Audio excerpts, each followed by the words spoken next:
This is the Good Neighbor Podcast, the place where local businesses and neighbors come together. Here's your host, Virginia McConnell. Welcome to the Good Neighbor Podcast Live. Are you in need of a dog trainer? One might be closer than you think. Today, I have the pleasure of introducing your good neighbor, Julie Madison, with Top Tier Canine Bradenton. How are you? I'm doing fantastic. Thank you so much for having me on the show today. Yeah, we're excited to hear about you and your business. Can you tell me about your business a little bit? Yes, so I've been working with dogs for over 20 years. I started out in rescue, rehab, and rehabilitation. I spent pretty much in high school, that's all I did. I didn't have a social life. I didn't do anything else. On weekend, I didn't have a job. I just went to our local shelter and pretty much from 8 or 9 o'clock in the morning till 5 or 6 o'clock at night, I just worked dogs. I let them out. I did laundry. I worked on placing them in homes with the appropriate families. That's was pretty much all I did.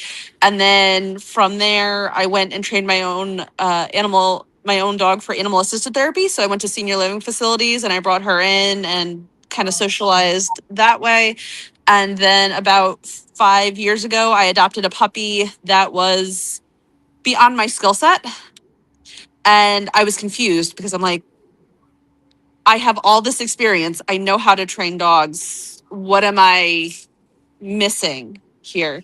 And so I went to Top Tier Canine as a client to try to figure out where I was going wrong and what was missing.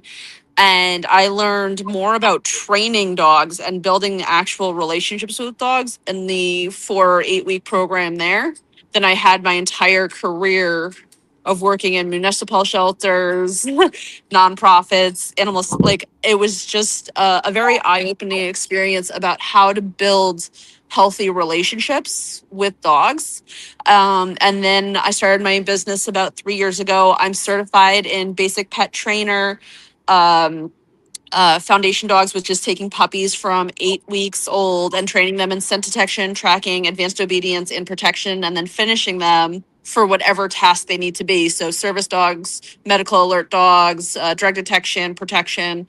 I have all of those skills. I've placed probably 6 or 7 service dogs so far in my last 3 years. Most of my business is basic pets. So primarily what I do is I start off with a board and train program where I bring dogs into my home for 4 weeks. And then I bring my owners in once a week so that they can learn how to progress and maintain the work that I'm doing. And each week we go over a new skill set. So week 1 is just relationship building and teaching my owners and my dogs how to train and how to pay attention to each other in a very low distraction environment. And then the next week I teach safe and fair corrections so that they start to learn commands and really how to communicate when they're doing things correctly and when they're doing things incorrectly, again, in low distraction, so that they can really build and pay attention to each other. And then week 3, I start to introduce safe and fair corrections in higher distraction environments and working through distance, distraction, duration. And then week 4, where we're working on the fundamentals of reliable off-leash obedience. Okay, wow. Yeah. It's like, it's so funny because I have dogs, and if you are not trained and you don't know what you're doing, like you can have your dog trained all day and bring them somewhere, drop them off, come pick them up a month later, and it's pointless if you don't know what you're doing with them and build that relationship on top of it. So I love that approach. That's really cool. Yeah. Super. So, and what it does is it allows me to bring the dog up really quickly because I have so much experience. So my dogs improve by about 80% while they're in program. And it's always easier for my dog owners to work dogs that actually know how to train than it is for them to try to bring a dog up that doesn't know anything, because they don't know how to bring dogs up. Right. Yeah. So what it really does is it maximizes the time. And this is really important for people who are having those major issues, because they don't have the time for 6 months, a year, whatever. Like they need results very, very quickly. Especially if there's a threat of injury or a threat of a bite risk or whatever. So what I can do is I use my experience to bring the dog up quickly, and then the owners come in and all they have to do is learn how to maintain it. And then I also offer free follow-ups on Saturdays so that my owners get ongoing maintenance and support. And I always recommend that my owners do anywhere between 3 to 6 months after they graduate the program so that they can continue to work on improving themselves as handlers. All right. Okay. So what are some myths or misconceptions in your industry? So pretty much I think the biggest misconception about what I do specifically is I train using something called adaptive reliability. There's 3 basic schools of dog training. You have your purely positive, which is you only reward, and that's all you do. And then you have balanced kind of training. But what they've been finding is that most balanced trainers are actually compulsion trainers. So with purely positive, it's all about making the dog happy, which I'm very supportive of. I really incorporate a lot of positivity into my training. But then with a lot of balance trainers, what they do is they'll use the tools to force train the dog. And what happens in that type of training is it winds up submitting the dog, and the dog tends to shut down and not be very happy during training. And what I do is called adaptive reliability. So I use purely positive to teach, and then I use the bare minimum corrections necessary just to get the dog to understand that it does have to do what I'm asking it to do. And what happens in that mode and that model is instead of shutting the dog down, the dog actually builds a lot of confidence because the communication is so clear. And that's how it actually fixes a lot of the issues really quickly. Is the issue with purely positive is sometimes there are going to be times where you will not be more stimulating than whatever else is out there, right? Yeah. You know, you can be fun up until the point where that squirrel is more interesting or that lizard, or you know, whatever it is that triggers that dog. You can be fun up until a certain point, but with most dogs, and I'm not going to say all dogs because there are some very, very compliant dogs where you may never need to issue a correction, and every dog is different. But a lot of dogs, there's a boundary where you become not as interesting, and that's what the safe and fair corrections are for, is once they hit that boundary, you can correct them back to the behavior that they need to be doing safely. Okay, so we know marketing is the heart of every business. Who's your target customers and how do you attract them? So my target customers are anyone who wants to have a better relationship with their dog and they're struggling. I work with a lot of families with young children. Especially if you're bringing a new dog into the home, I highly recommend my services because I teach you how to incorporate that dog safely into the family. I try to get in touch with a lot of clients that are adopting dogs before they actually adopt dogs because if I can get the dog to come into my program, teach it what it needs to know, and then it goes into the home, it has a much higher success rate than if people just bring that dog into the home. I actually have a lot of veterinarians that I work with that recommend me because they'll see dogs that are coming in with owners that are mentioning issues. So I get a lot of really nice veterinarian referrals. I go out to a lot of farmers markets and I just work my dog. I really do feel that there's something that watching me work a dog is way more valuable than me trying to tell you about what I can do for you and your dog. So I really get a lot of positive feedback when I go out just to farmers markets. If you hang out at the Bradenton farmers market, you've probably seen me around. I go over to Lakewood Ranch a bunch, sometimes down to the Sarasota one, just depending on what type of mood I'm in and what type of experience I'm looking for with that dog. But yeah, those are my main ways of promoting myself and getting out into the community. Okay. Have you ever thought about doing your own podcast? I have. I just really, I don't know much about it, and I've really just spent a lot of time focused on the dogs. So I don't even know where I would go with with the podcast. Yeah.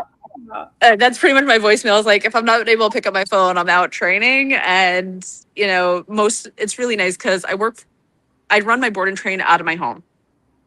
So pretty much I get to wake up in the morning and go straight into what I love. I don't have to worry about traffic. I don't have to worry about, am I running late for work? Like, as soon as someone starts calling me in the house and I hear a dog bark, I'm like, oh, it's time for work. Like,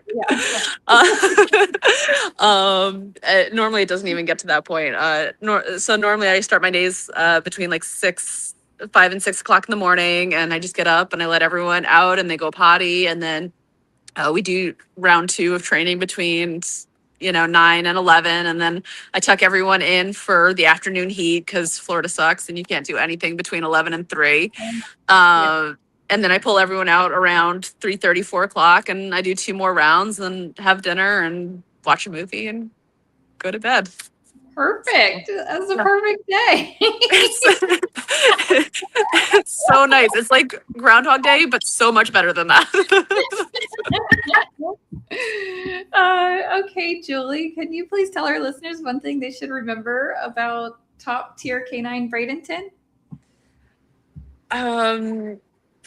That we have the best handler owner training experience on the market. So with all of the clients that come through the board and train program, not only do they get my experience and a really well-structured program and hands-on training time and all that sort of stuff, but we actually have an app where I can send you a training video. So pretty much week 1, I send out a video. So while your dog's learning, you're actually at home watching a video, learning the basic fundamentals. So week 1, you're coming in with that knowledge of what you have to do. So you're already starting out ahead. Then I actually have a dog on campus who's my demo dog, and I'll train most of my clients with her first because week 1, they're working the dogs and the owners are still in different places week 1. Right. So the dogs haven't worked through any distraction. And a lot of times the owners are almost the highest level distraction that dog could possibly have. Right. Because they're like, oh my God, like the owners are super excited. The dogs are super excited. So normally my week 1 lesson, what I'll do is I'll bring out my demo dog first because she knows program and she will get on her climb and she will pretty much train my owners. And then I'll bring their dog out so then they can kind of practice with their dog and get a feel for what those differences are as well. And then like week 2, week 3, they're getting a lot more from that user experience because now they've had the videos, they've trained on a dog that knows program, they've had that hands-on experience. We actually are the only training company in the world that has a virtual reality dog training. So if you have like an Oculus headset, you can learn how to train program by yourself in your living room without a dog. We are the only dog training in the company in the world that has an AI program as well. So if I have an owner at night who's like 10 o'clock at night, 3 o'clock on a Saturday, whatever, I'm not available, they can just go and ask our AI program. And our AI program is based off of our specific training model. So it will get training answers based on our program to help troubleshoot whatever issues that they're going through in real time. They don't have to wait for me. Very cool. Yeah, and actually we are about to launch a robotic tool where people will actually be able to learn how to give safe and fair corrections to the robotic tool to measure the pressure first. So instead of having to learn how to give corrections on a live dog, they'll be able to learn how to give corrections on that on the technology. So they'll give the correction and then the technology will measure if the correction was too harsh and if they did it correctly or not. Oh, wow. So our company is doing so much to make sure that our dogs and our owners are moving through program as quickly, as safely, and efficiently as possible to really maximize our programming, for sure. Yeah. Oh, I love that. How can our listeners learn more about Top Tier K9 Bradenton? I am on Facebook, Top Tier Canine Bradenton. I'm also on Instagram and on TikTok. And then our website is also very informative about all of the programming that we offer. It's www.toptiercanine.com/Bradenton-Florida. Perfect. Awesome. Well, Julie, I really appreciate you being on the show. We wish you and your business the best moving forward.